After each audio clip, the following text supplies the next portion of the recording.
Hey everyone, today we're going to be working with Excel's Format Painter. Now it's pretty easy to use. What this function does is it takes the format of the underlying cells, not the values, but the format, and it allows you to paste it somewhere else. So say for example we opened up a brand new sheet, named it, flicked back, but we wanted to enter in a similar set of data to what is on our gift planner here, and we would like to use the same colors as what we have here. Now, if we were using an incredibly complicated spreadsheet, it would be quite hard or time consuming to replicate everything. So what we can do is use something called the Excel Format Painter.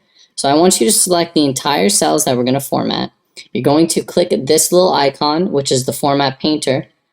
Go over to your second section, select a similar range, and it's going to paste it in for you. Now, it's going to continually paste across how many cells you select. So if you notice, we selected 17 rows here, but we only have 8 here. So what it did is it repeat the cell formatting color depending on the columns and the amount of rows you go over or under when you go to paint that formatting. All right, guys, thanks.